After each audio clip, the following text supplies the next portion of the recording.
No, oh, no. All right, can I go whenever? You're good, bud. All right. I define domestically grown produce. For this cause, I'm going to define what that means. Domestic, in this case, is going to be within the United States. We can go local grown within your town, community. For this purpose, we're going to do domestic just within the United States. And then produce, this could pertain to animal products, nuts, whatever. I'm going to just stick with fruits and vegetables for this.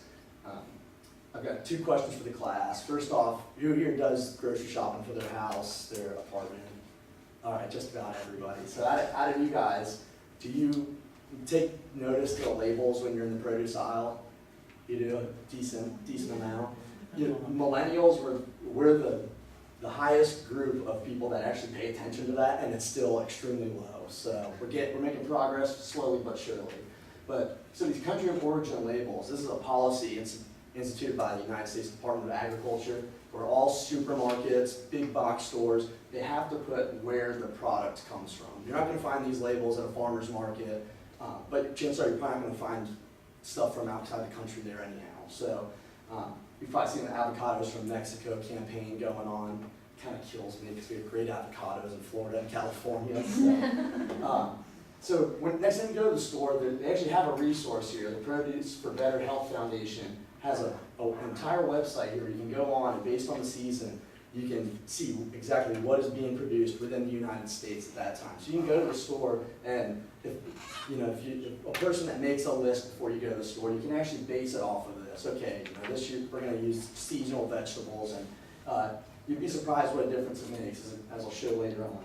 So something else you'll notice when you go to the store is a lot of times domestic produce is actually more expensive. It's not always on sale unless it's really local, in season. Why is that? Well, there's a number of factors. Food safety regulations are number one. I mean, these companies that produce the food, these growers, there's so much food safety goes into it between second and third party audits that come to the farm, water testing, traceability. There's not a piece of produce you can get at the grocery store now that you can't trace back down to the farm, and then within that farm, the plot that it came from, and most of the times the picker who actually picked it himself. So for the United States, our food, like I think you guys saw on the news yesterday with Chipotle, there was an outbreak, E. coli outbreak. They were able to knock it out in like 12 hours. They figured out exactly where it came from, what stores were affected, who got it, and they're really able to isolate these problems. Again, labor, I'm going to show later. You're going to be astonished by the labor difference. People think that farm workers don't make money here and they aren't treated very well.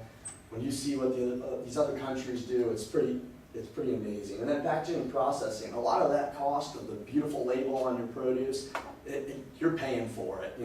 You can get that just a clear bag at the store and put your stuff in, is just as good. It works just fine. But a lot of times you'll get these Fresh Express salads, you got beautiful art on it, and you're paying for it. I mean, it doesn't improve the value or anything. It's all marketing, so you're paying for it.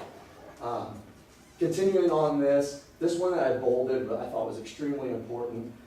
As Americans, we've become so used to going to the grocery store and 12 months out of the year getting whatever we want. You can be in North Dakota and make a fresh salad in the winter, in the middle of the winter, and that's not the way the food system's supposed to be. It's just really not. So our demand for that has allowed foreign imports to flood our grocery stores. So, take the time, be aware when you go to this grocery store, maybe these blueberries from Chile, if I wait another 2 weeks, I'm going to get them from Plant City. Something like that, if you just take it to consideration, it makes a huge difference. This was the most recent big report. There's been quite a few investigative reports. These people have gone into other countries and checked out the farm scenarios. This one is pretty scary. Most of the people that work on the farms, on the vegetable farms, they're indigenous people, they're not skilled labor. They come in, they get paid $8 to $12 a day to work. Take that into consideration, especially when more than 100,000 children under the age of 14 are working there. These people don't get bussed in daily. They're living at work camps. A lot of them lack working restrooms, just basic facilities that we take for granted. During peak season harvest, when weather conditions aren't good, harvest managers, they'll keep their guys there, they'll withhold wages. And here's just a couple companies that are just guilty of using these farms. These people don't have farms there, but they source their stuff from there when they have to. And you don't blame them, it's the cheapest product there is. You can't blame them. But that's just something, they also offer American food. So when you go to the store and you've got a bin of tomatoes, you can look through there and you're gonna find the tomatoes. They might be from New Jersey, but they're still gonna be American, they're not coming from there. On the other hand, here's average pay of a farm worker year 2012 in the United States, $10.80 an hour. I mean, that's pretty good for being non-skilled, most of them on work visas here working. And then you hear all this time, aren't these big name produce companies hurting the family farms? What these produce companies are not farmers themselves. They are the infrastructure that allows these family growers right here to get their product to your home. So I went to school and worked with this whole family here and this one as well. They're from my hometown. And right now, if you go to the store and buy a Fresh Express salad, a Dole salad, or Puro Family Farms peppers, it's all grown by these families who I have gone to baseball practice with, my sister dances with. You know, these aren't the people that are big CEOs hurting agriculture. These are real family farms, and they're just contracted by these big companies for an infrastructure. So here's just another example. You know, Publix, all these companies I've worked for, these are just small-time farmers that have big-time contracts, and all they're using these companies for is an infrastructure to deliver their product to you.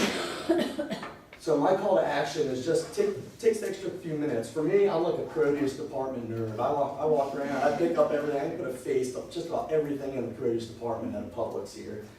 Just take the time. If you go to like a specialty market, you're going to find these Alabama, Montana, you're going to find those labels. But if you go to Publix, they're going to make sure you know that what you're buying is grown in the United States. And as I put it front and center, just go for fresh from Florida when you can. We have the best produce here. We have such a variety of it. You can't go wrong. So that's my presentation. Here's my sources. Not an APA yet. So, thank you.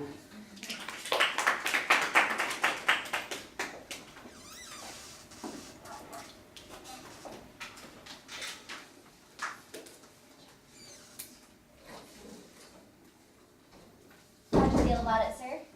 Pretty good. I got all the points I wanted to across, so that was good. I kept it pretty lax, I think, which for me that's my style, so I just went with that. So. Cool. What were some gems and apps that we noticed?